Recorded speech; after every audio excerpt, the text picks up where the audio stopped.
When disaster hits, communications and technology integration can unify several different initiatives to have an effective and cohesive response. Silvus Technologies MANET radios offers a self-forming, self-healing mesh network with high-fidelity video, data, and audio in the toughest environments.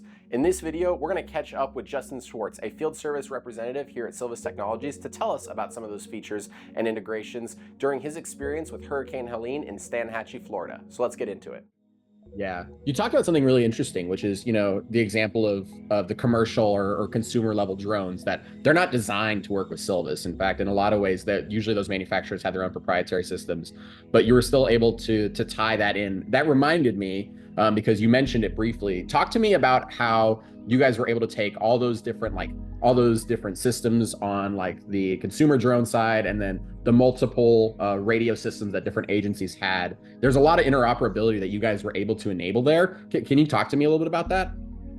Specifically the ROIP stuff? Yeah. Talking about how you got those all to kind of what normally is not designed to talk to each other, how you got them to cross wires. Yeah, so ROIP is radio over IP, for those of you who don't know, and basically it sounds super complicated, but it is so easy.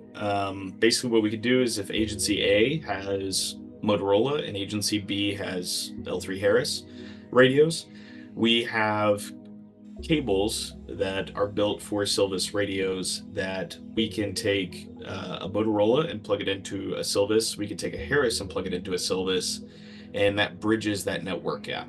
Yeah. And so there doesn't need to be any specialized programming like you would normally have to see for radios like that.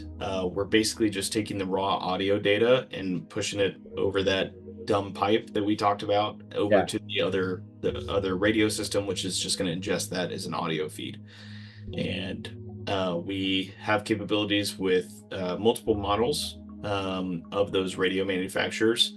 And so what we highly recommend is, if you are an agency that is doing a lot of mutual aid, even if you just had a couple Silvus radios, and we recommend especially to state agencies to know what every county in your state is using radio-wise. Yeah. That way you could just have a massive Pelican case full of every cable for every manufacturer. And when you get on site, that state overarching agency can then communicate with all of the local agencies during mutual aid. Yeah. And it's literally as easy as one or two settings, plug and play, and then now you are communicating over a singular network instead of multiple. I want to say thank you to Justin for talking with us today, and we really appreciate him sharing all that information with us. This is only one video in a 4-part video series going over what first responders can be doing to prepare for natural disasters. So if you're interested in those other videos, make sure to subscribe to us on YouTube and then head over to our channel. Also, if you want more information about Silvus Technologies, the link to our Instagram, LinkedIn, and our website are all going to be in the bio. So go check those out. Thank you guys so much and have a good day.